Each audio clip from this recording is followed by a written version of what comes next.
Today we are talking about Star Wars, that thing we all love.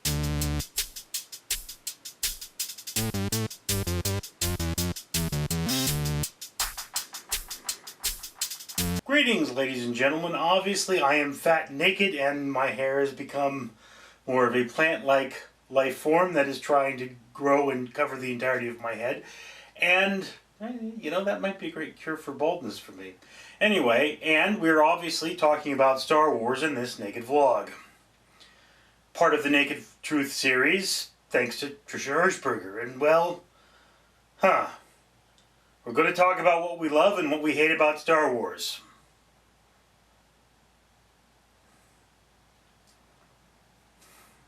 Alright, let me put it to you this way. Star Wars ushered in what I believe to be the second great age of cinema science fiction. The first great age of cinema science fiction was quite some time ago during the black and white era, probably somewhere in the 50s. Maybe a little earlier.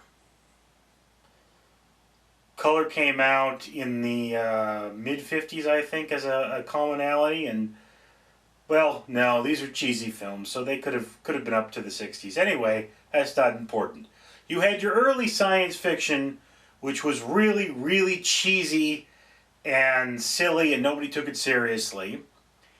And then you had Star Wars, which brought in some of the most revolutionary ideas in terms of special effects for cinema.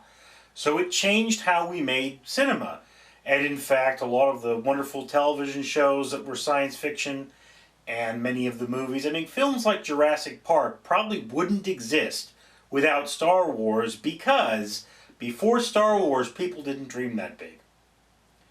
That's one of those things. That is why Star Wars is the classic example of what is called space opera, which is a story set in space with an extremely large impact to its universe.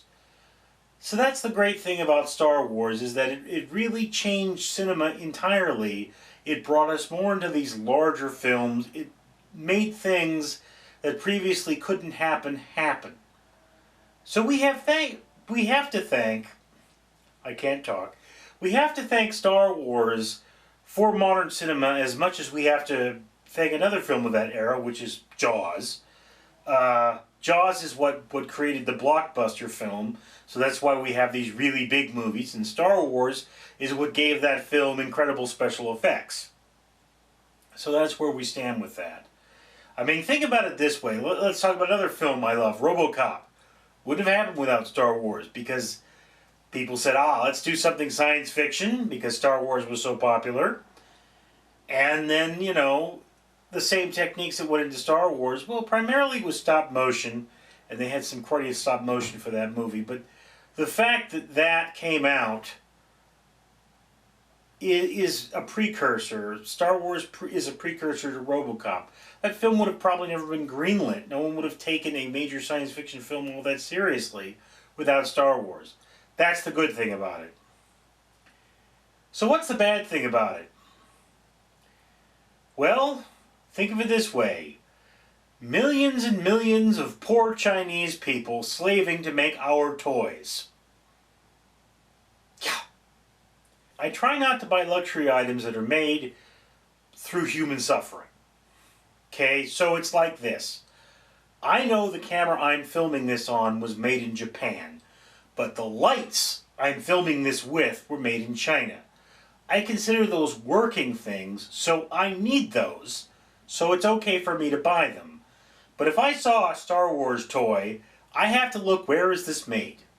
It's made in China? I'm sorry, I'm not buying it, because I don't need Star Wars toys. And no, I don't care how much of a fan you are, you don't need Star Wars toys. If you were really a fan, you'd be like drawing Star Wars pictures or something, or making the toys yourself. That's what a real fan does. I mean, I saw a guy once, he had a Star Wars van. It was this blue van with airbrush Star Wars all over it. That is a Star Wars fan.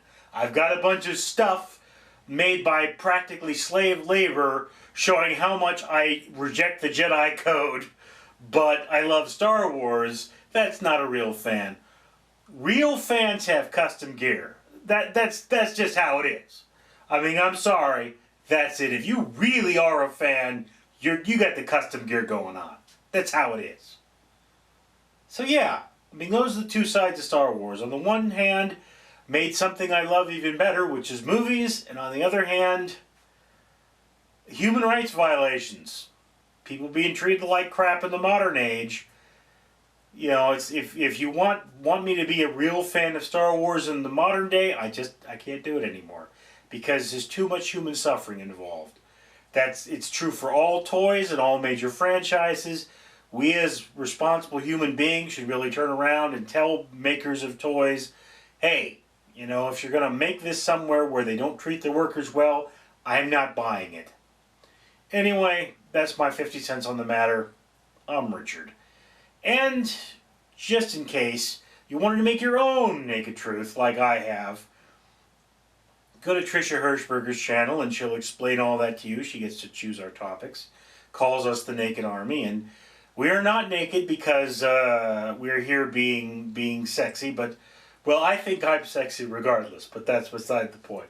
Anyway, we're not here to be sexy, but rather we're here to be honest, open, and show that we are hiding nothing. So we don't show anything that's naughty, and if you're under 18, definitely get your parents' permission, because otherwise that would be weird, and we're not doing that. So don't do weird stuff like that. So, yes, for more details, go to Trisha Hirschberger's channel. I'm Richard.